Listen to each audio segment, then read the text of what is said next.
Storm Center. Team coverage continues. We have boots on the ground. We will take you to Abbotsford in just mere moments as this atmospheric rainfall event continues. It has been weeks, folks, of a fluid situation, mass evacuations, and more heavy prolonged rainfalls on the way this time. It will be followed by gusty winds, the power outages, the ferry delays. The landslides are very likely. Let's go see our Connor O'Donovan now in Abbotsford, an area that has had some of these mass evacuation orders, some rescinded. What are you hearing on the ground? And boy, can we see the water behind you. Yeah, that's right. You can see the remnants of what was quite extensive flooding for a few days here on the Sumas Prairie and Abbotsford right behind me here. You might be able to make out two different bodies of water. That used to be one covering much of the farmers' fields in behind me. And you're right, at one point about 2,100 different properties in this area were either on evacuation alert or an evacuation order. Now we have seen, river levels drop. We've seen some of these floodwaters recede back towards the Nooksack River.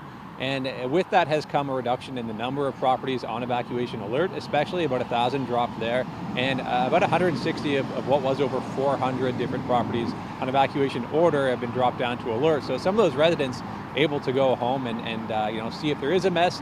Luckily, there's been a few dozen homes assessed for damage, and I think there's only one that was found to have some barriers to a safe return. So all things considered, some good news there, but as you mentioned, there's still some more moisture to come here, so the danger not over yet. Yeah, flood warning upgraded for the Chilliwack River. Renewed risks are possible Sunday into Tuesday, upgraded and maintained in the Fraser Valley, including all those folks you just mentioned there that had that cross-border flooding up off the Nooksack River. Let's talk a little bit about travel routes for a little while. Must not have been super easy to get into where you are as well. We've had closures of Highway 1, the Trans-Canada, that route into Metro Van. What are you hearing as far as the travel situation, and what are you seeing? Yeah, definitely. A lot of barriers. I think, as we mentioned, some of those floodwaters receding. I think that at least one lane of the Trans-Canada that was closed is now back open. So, but for a while, you weren't really going east of Abbotsford on the Trans-Canada over the past few days. So that's a new development. And as mentioned, with that moisture coming, things can change, a fluid situation.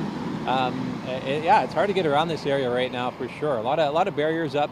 People are, the officials here are trying to keep people out of danger areas even still, and just letting the folks who have to be in the area again to revisit their properties get in. So yeah, that's a rapidly evolving situation too, and one we're sure to continue to be challenged by as we provide continuing coverage down here. Yeah, team coverage will continue through the early part of this work week as the risks will spill over as well. We'll talk about the power outage risk as well later in the show. Let's talk a little bit about some of the farmers, the loss to livestock. It's been massive in some of these predominant farming communities.